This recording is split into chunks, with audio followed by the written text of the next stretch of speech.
Notre projet s'appelle les lycéens, vecteurs d'information sur le développement durable et les énergies renouvelables dans l'industrie de pointe de la région.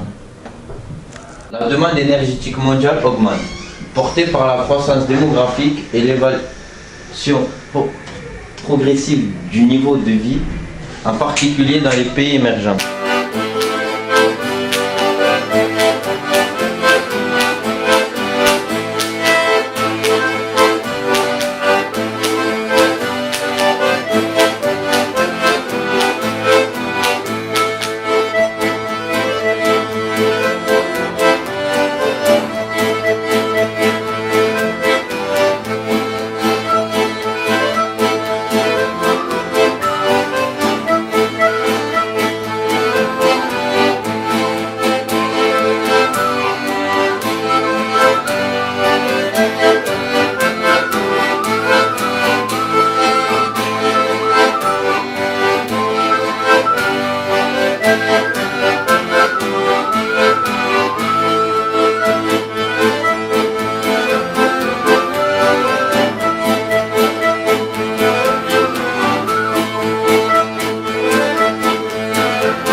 Des solutions existantes et envisagées.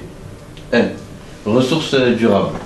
Proposer des technologies respectueuses de l'environnement et repousser les limites actuelles des réserves d'hydrocarbures. Plusieurs modèles. La géothermie profonde, les éoliennes, les barrages, les hydroliennes, les géothermies de surface, les panneaux photovoltaïques, panneaux solaires thermiques, aérothermie et les biomasses. Procédés éco-efficients.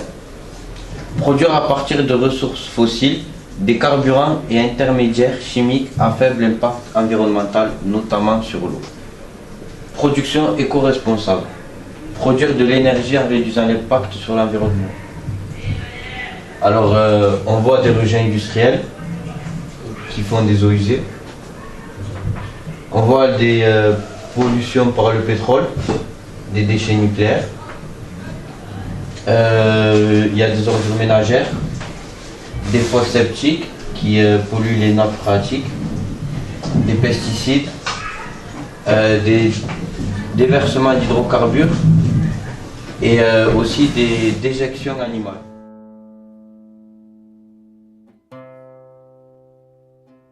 Transport innovant, développer des transports économes et à faible impact environnemental, à l'aide de véhicules hybrides électriques, développement des transports en commun, voies navigables, fluviales. Afin de réduire ces émissions de CO2, le captage et le stockage constituent une voie de réduction massive très prometteuse.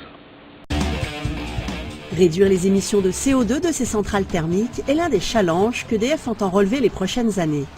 D'importants projets de recherche autour du captage, du transport et du stockage de CO2 ont été initiés dans l'agglomération du Havre.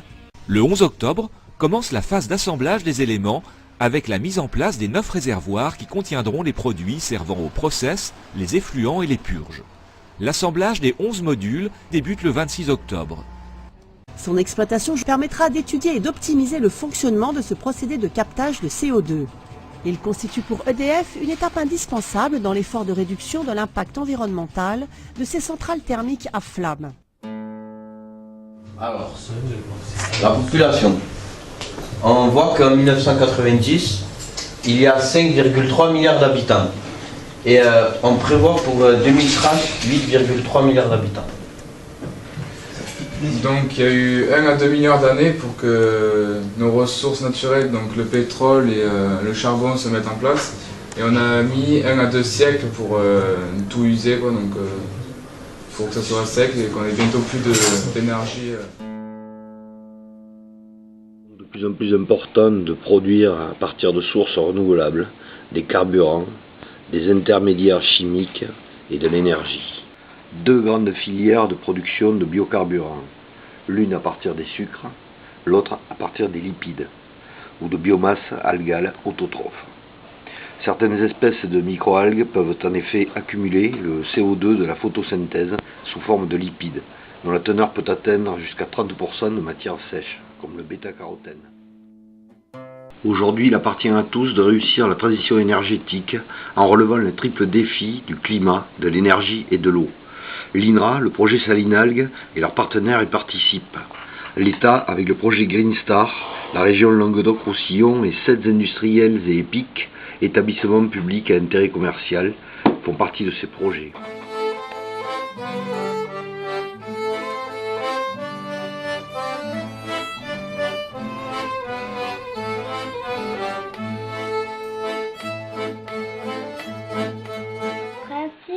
De bioraffinerie, couplage de la culture de microalgues et de la méthanisation grâce à des apports d'UV naturel et de gaz carbonique issus des secteurs industriels, urbains et agricoles.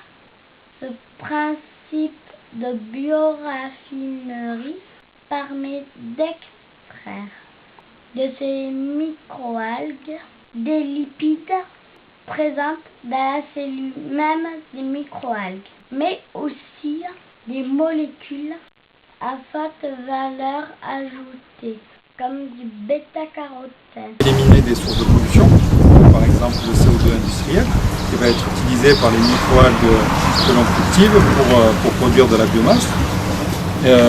Mais aussi on va pouvoir utiliser des rejets de digesteurs anaérobies, de ces déchets produits par la méthanisation, pour alimenter ces microalgues. Les microalgues sont cultivées par exemple ici dans ce système que l'on appelle un raceway, agité par une roue à orbe mis en mouvement, ce qui permet donc d'homogénéiser à la fois les microalgues dans leur environnement, mais aussi avec leurs nutriments.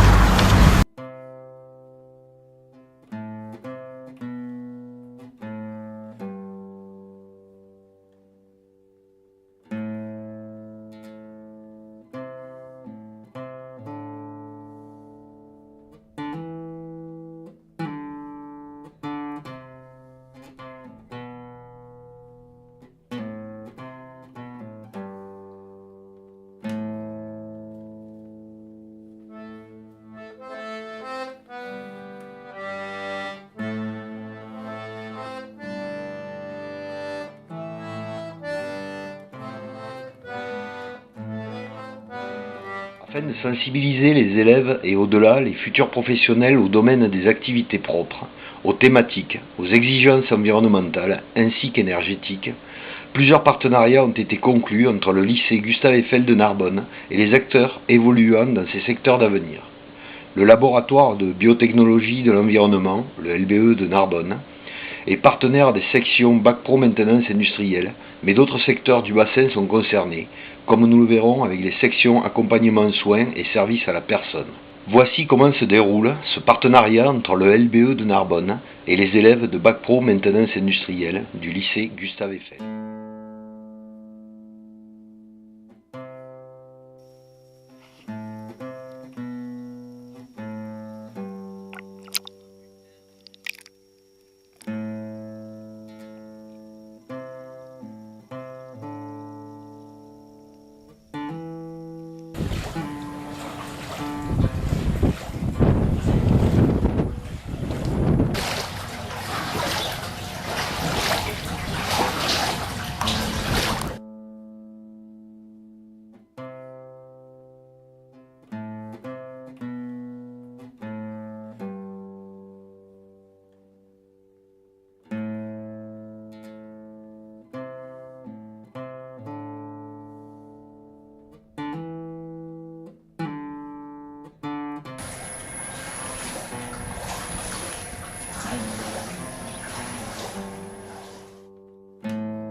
Et là, qu'est-ce que tu es en train de faire là? Tu peux nous expliquer? Je fais l'explication technique de la robe. Tu peux nous parler des composants qui sont sur le système là? Il y a l'énergie électrique pour pouvoir faire marcher le mécanisme. Après, les transformer en énergie mécanique de rotation. Ici, il va nous expliquer, mais en espagnol. Là, peut-être creo que empezando las fotos de captura, no sé qué vas a hacer. No sé qué vas a hacer. Tenemos aquí bombas en el centro del cubo que hace movimiento del agua. Y hay también el captura del pH, el captura de temperatura. Muy bien, muchas gracias. C'est pour régler la machine à niveau. Voilà.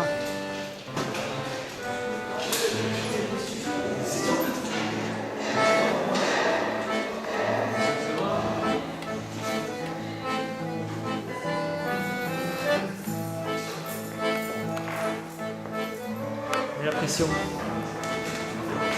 marche? Non, c'est un autopoussoir. Là, je suis là.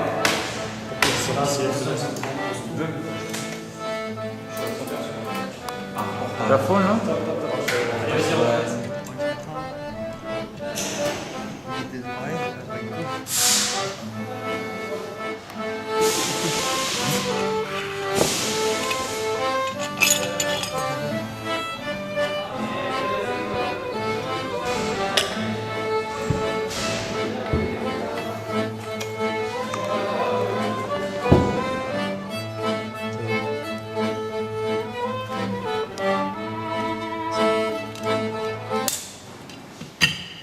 C'est bon.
Nous sommes les secondes du bac pro ASSP à Narbonne, du lycée Gustave Eiffel.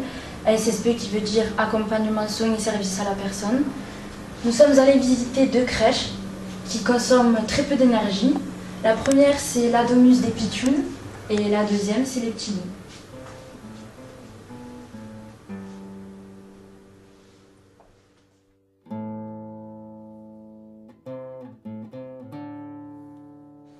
Ces crèches sont dotées de toitures végétales, d'une pergola, de panneaux photovoltaïques, d'une menuiserie bois et double vitrage, sonde géothermique et d'un puits canadien et capteur solaire.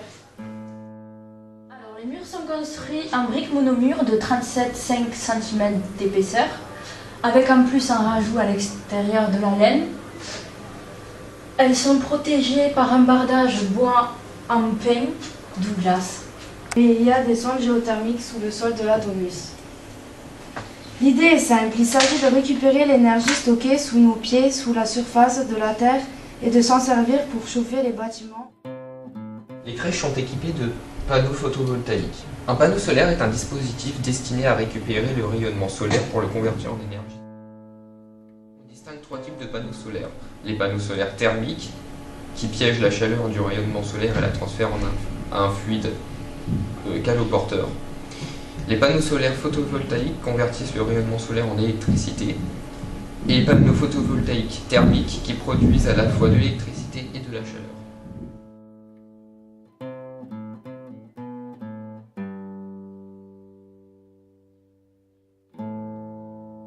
Pour faire des brochettes de fruits, pour une collation, pour des enfants au mois de mai, on privilégie des fruits de saison et si possible, des produits locaux cultivés ou le plus près possible du lieu où vont les consommer les enfants. Pommes Fuji, de l'Aude, oranges d'Espagne, fraises de Tarn-et-Garonne, moins de CO2 émis et moins de coûts de transport.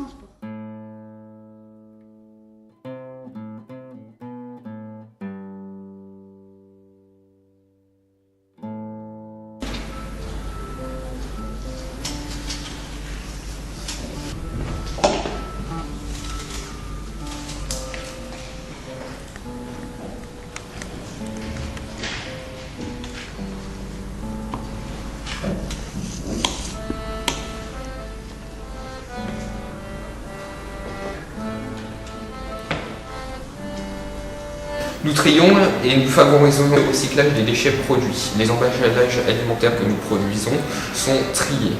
D'un côté, nous mettons les produits issus du végétal qui sera ensuite utilisé pour du compost à l'extérieur du lycée. Ici, nous pouvons voir le conteneur jaune. Tous les emballages pouvant être recyclés, tels que emballage métallique, bouteilles plastiques, bouteilles de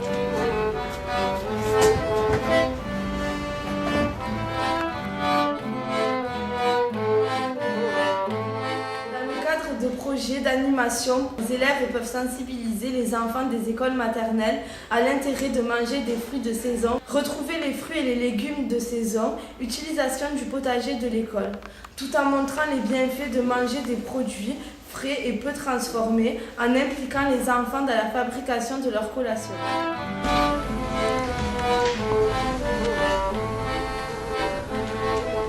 Bio-nettoyage des locaux. Dans les établissements sanitaires se développe l'utilisation du nettoyage vapeur afin de limiter l'utilisation de produits chimiques tout en réduisant la consommation d'eau, d'énergie et de produits détergents et désinfectants coûteux et dangereux pour l'environnement. De plus, cette démarche permet de préserver les conditions de travail et de santé des personnels et des usagers qui sont exposés à la pollution et aux substances nocives des produits.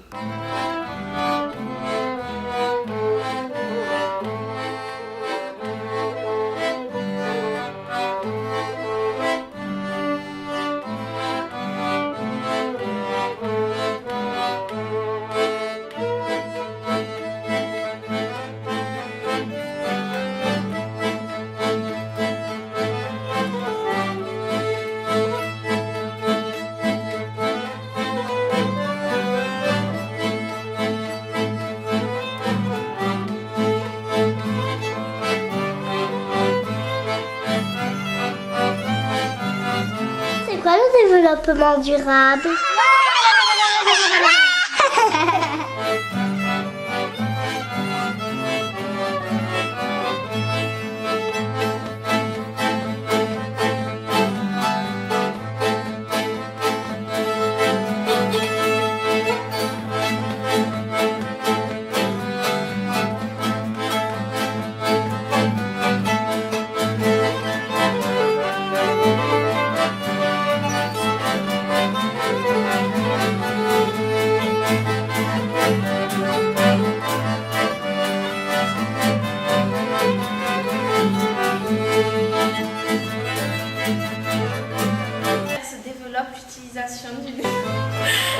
Non, c'est pas ça, c'est que c'est flou. Regardez.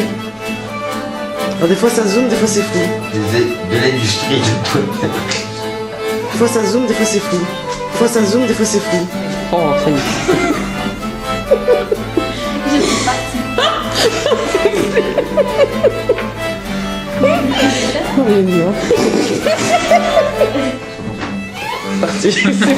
C'est bon.